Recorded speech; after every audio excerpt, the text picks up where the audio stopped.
Right, ഒറ്റപ്പെട്ടു പോയതാണോ എന്നതിൽ ഉൾപ്പെടെ വ്യക്തത വരുന്നുണ്ട്. അതേസമയം നേരത്തെ ഷബീറുമായി സംസാരിച്ചവർ പറഞ്ഞിരുന്നു ഞങ്ങളെ കരകയറ്റാൻ എല്ലാവരും ഒരുമിച്ച് നിൽക്കണമെന്ന്. ഇപ്പോൾ തൃശ്ശൂർ കളക്ട്രേറ്റിലെത്തിയ ഒരു കൊച്ചുകുട്ടി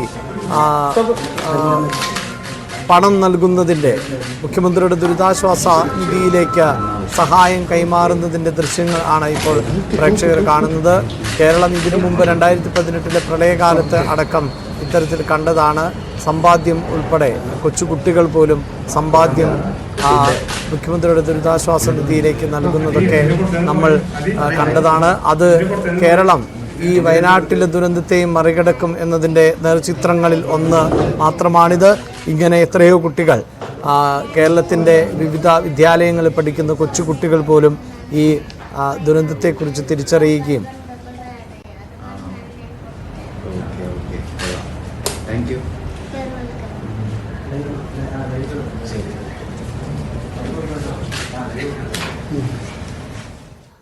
റൈറ്റ്, എന്തായാലും കേരളം ഈ ദുരന്തത്തെയും അതിജീവിക്കുക തന്നെ ചെയ്യും. ഇതിനെ അതിജീവിച്ച് രക്ഷപ്പെട്ട് എത്തിയ ആളുകൾക്ക് കൃത്യമായ സൗകര്യങ്ങൾ ഒരുക്കും. കഴിഞ്ഞ ദിവസം ചേർന്ന സർവകക്ഷി യോഗത്തിൽ ഉൾപ്പെടെ ഇപ്പോൾ ക്യാമ്പിൽ തുടരുന്നവർക്ക് ഏതെങ്കിലും തരത്തിലുള്ള ബുദ്ധിമുട്ടുകൾ ഉണ്ടാകാതിരിക്കുക, അതിനുവേണ്ടിയുള്ള ഊർജിതമായ ശ്രമമാണ് നടത്തുന്നത്.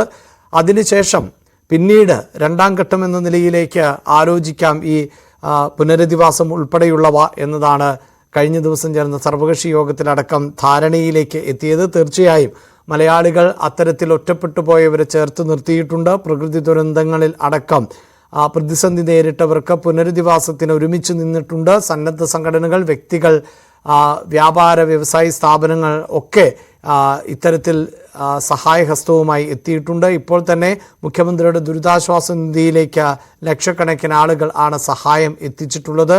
അതിനോടൊപ്പം ചേർത്ത് വെക്കേണ്ട മനോഹരമായൊരു ദൃശ്യം കൂടിയാണ് ഇപ്പോൾ തൃശ്ശൂരിൽ നിന്ന് പ്രേക്ഷകരുമായി പങ്കുവെക്കേണ്ടത്. അവിടെ കളക്ടറെ കണ്ട ഒരു കൊച്ചുകുട്ടി ആ സമ്പാദ്യം നൽകിയതിൻ്റെ ദൃശ്യങ്ങൾ. ദിയ 7ാം ക്ലാസ്സിലാണ് പഠിക്കുന്നത്. അപ്പോൾ അവരുടെ ഒരു പ്രത്യേകത എന്ന് പറഞ്ഞാൽ അർണവ് ഇന്ന് 2 വർഷമായിട്ട് കൂട്ടിവെച്ച ഒരു കുടുക്കയാണ് നമുക്കിന്ന് വയനാട്ടിലെ ദുരിതബാധിതർക്കായിട്ട് കോൺട്രിബ്യൂട്ട് ചെയ്തേക്കുന്നത് CMDRFിലേക്ക്. ദിയാൻ്റെ കാര്യം പറയുകയാണെങ്കിൽ ദിയാൻ്റെ ബർത്ത്ഡേ ആണ്.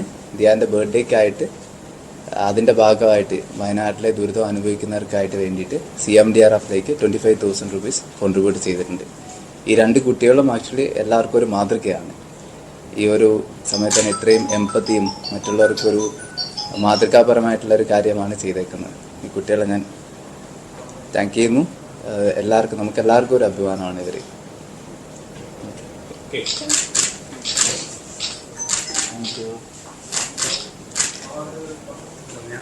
Professor U Rajan, national commissioner for scouts and guides.